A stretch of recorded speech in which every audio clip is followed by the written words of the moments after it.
बिस्मिल्लाहिर्रहमानिर्रहीम। Dear students, आज हम न्यूक्लियर फ्यूजन को पढ़ेंगे। न्यूक्लियर फ्यूजन जो है वो न्यूक्लियर फ्यूजन के बिल्कुल बरक्स है। डेफिनेशन पढ़ते हैं, when two light nuclei combine to form a heavy nucleus the process is called nuclear fusion. यानी जब छोटे न्यूक्लियाई आपस में मिलकर एक हैवी न्यूक्लियस को डिजाइन करते हैं तो इस अमल को न्यूक्लियर फ्यूजन कहते हैं। और कमाल की बात यह है कि अगर एक न्यूक्लियाई का नाम ए है और दूसरा बी है तो ये दोनों इकट्ठे होकर इससे सी बन जाता है, लेकिन मास ऑफ द सी जो होता है वो इन दोनों के मजमूई मास से कम होता है। तो जो यहाँ पर लॉस अपीयर होता है वो बाइंडिंग एनर्जी की शेप में चला जाता है। दूसरी बात यह है कि नेचुरली फ्यूजन जो है वो स्टार में पॉसिबल है। अभी तक जमीन पर टोकामेक या मैग्नेटिक बॉटल वाला इफेक्ट जो है उस पर मुख्तलिफ तजर्बात शुरू हैं, लेकिन वो प्लाज्मा बन जाता है और प्लाज्मा को कंफाइन करना, उसको किसी चीज में रखना, किसी बर्तन में, रिएक्टर के कोर में रखना एक बहुत बड़ी मुश्किल बात है।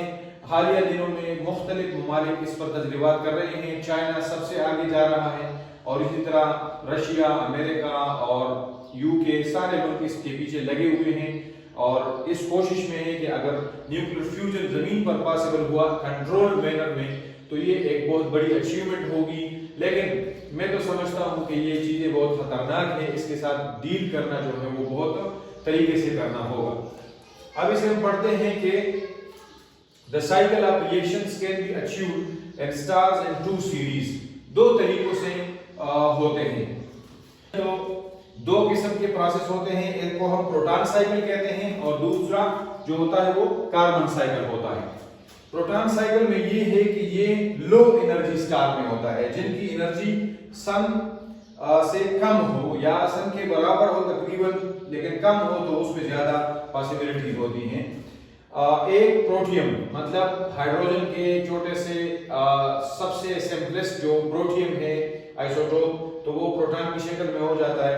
प्रोटॉन प्लस प्रोटॉन यानी दो प्रोटियम एक इकट्ठा होकर एक ड्यूटेरियम को बनाते हैं और इस ड्यूटेरियम के बनाने में यहाँ पर एक पॉजिट्रॉन बन जाता है और न्यूट्रिनो बन जाता है, लेकिन इसमें 0.42 mega electron volt energy twice हासिल हो जाती है। अब अगर हम कैलकुलेट करें न्यूक्लियर फ्यूजन को इसके मुकाबले में देखें, यूरेनियम 235 प्लस न्यूट्रॉन, तो ये कितने हो गए? यूरेनियम 236, ये नियर एक्साइटेड स्टेट में हो जाता है।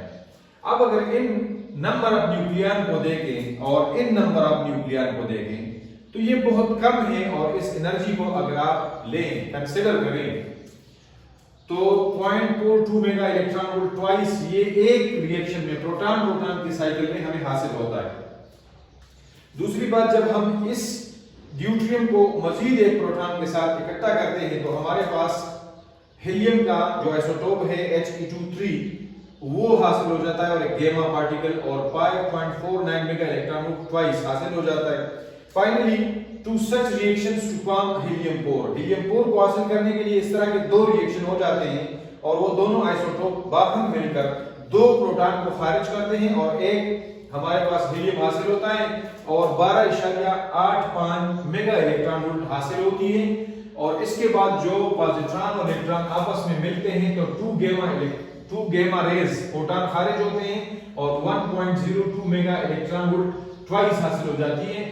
अब इस पूरे रिएक्शन को अगर हम लिखें तो 4 प्रोटॉन हो गए, नंबर ऑफ प्रोटॉन ये है ना 1 2 3 और इधर जब आपस में मिल गए तो ये 4 हो गए। तो इसमें 4 प्रोटॉन प्लस ये इससे एक हीलियम बन जाता है और 2 बीटा जो पार्टिकल हैं वो हासिल होते हैं, 2 न्यूट्रिनो हासिल होते हैं और 7 गामा प्रोटॉन हासिल होते हैं और टोटल जो एनर्जी है वो हमारे पास 24.71 मेगा इलेक्ट्रॉन वोल्ट जो है वो हमारे पास हासिल हो जाती है। तो अगर इसमें हम नंबर ऑफ न्यूक्लियन को देखें तो वो बहुत कम नंबर ऑफ न्यूक्लियन इसमें हैं, ठीक है। मतलब ये नंबर ऑफ न्यूक्लियन इसमें 4 हो गए और 4 इधर है तो 8 हो गए। तो 8 नंबर ऑफ न्यूक्लियन में हमारे पास जो एनर्जी हासिल हो गई वो 24.71 मेगा इलेक्ट्रॉन वोल्ट है। अगर हम इसे फ्यूजन रिएक्शन के साथ कंपेयर करें तो अगर यहाँ पर ये नंबर आ गए, मतलब 236 को अगर हम 8 पर तकसीम करें तो इससे हमें कई गुना ज्यादा एनर्जी हासिल होती है न्यूक्लियर फ्यूजन में बमुकाबिला न्यूक्लियर फिशन।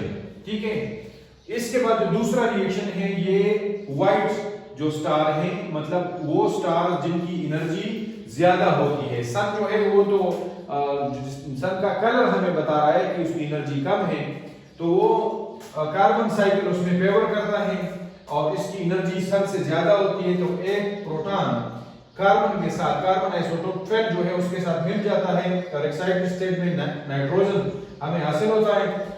वही नाइट्रोजन डिके हो जाता है कार्बन में, उस कार्बन के आइसोटोप में एक पॉजिट्रॉन और एक गामा मिल जाती है। यहाँ पर 1.95 मेगा इलेक्ट्रॉन वोल्ट एनर्जी हासिल होती है, इधर 1.20 मेगा इलेक्ट्रॉन वोल्ट। फिर एक प्रोटॉन इसके साथ मिलकर, इस आइसोटोप के साथ मिलकर ये हमें नाइट्रोजन 14 देता है और गामा रे, और ये अमाउंट ऑफ एनर्जी हासिल होती है।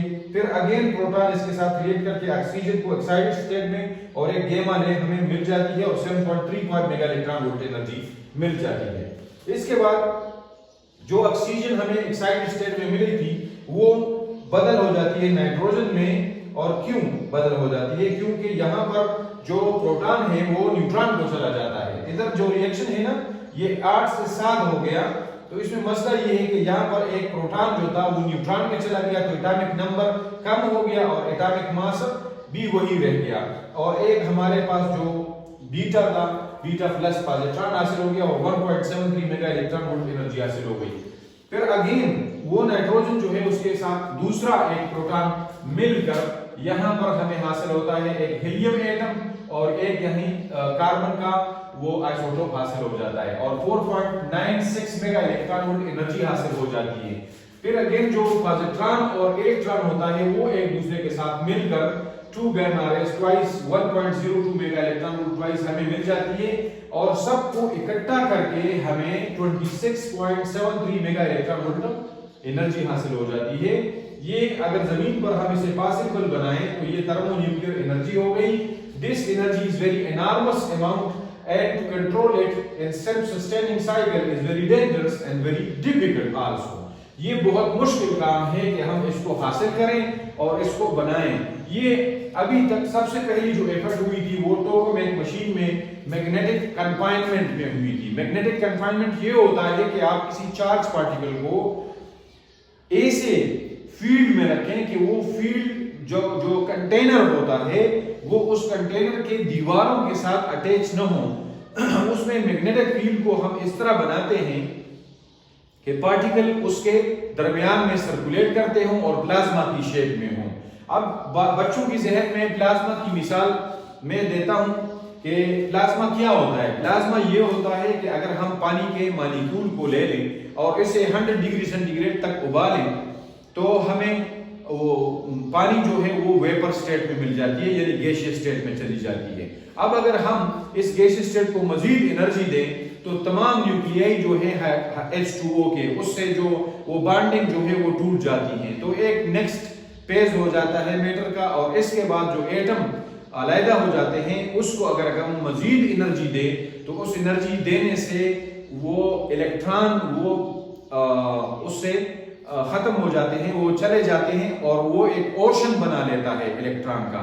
और वही इलेक्ट्रॉन का ओशन हो जाए वो जो होता है उसके दरमियान में बेयर न्यूक्लियाई जो है वो सराहियत कर जाते हैं और एक अलग स्टेज का प्लाज्मा बन जाता है। फिर अगर हम इसको मजीद एनर्जी दें तो वो न्यूक्लियस भी टूट सकती है और उससे न्यूक्लियन वापस निकल आ सकते हैं, मतलब न्यूट्रॉन प्रोटॉन निकल सकते हैं। तो तब वो प्लाज्मा का अनदर स्टेट होगा और अगर हम उसको मजीद एनर्जी दें तो उसको हम मजीद भी तोड़ सकते हैं, क्योंकि न्यूट्रॉन और प्रोटॉन जो है वो फंडामेंटल या एलिमेंट्री पार्टिकल नहीं है, वो मजीद कंपोजिट पार्टिकल इन क्वार्क्स से बनाए जाते हैं। तो वो मजीद क्वार्क्स में तब्दील हो जाएगा और क्वार्कोनियम प्लाज्मा उससे बन जाएगा। तो ये बहुत बड़ी अमाउंट होती है एनर्जी की।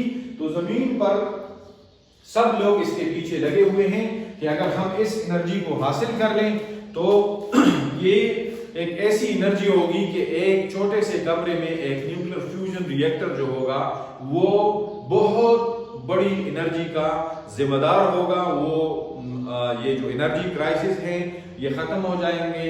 ویسے بھی نیوکلیر فیشن بھی بہت انرجی ہمیں دیتا ہے لیکن یہ اس سے بھی زیادہ ہوگا.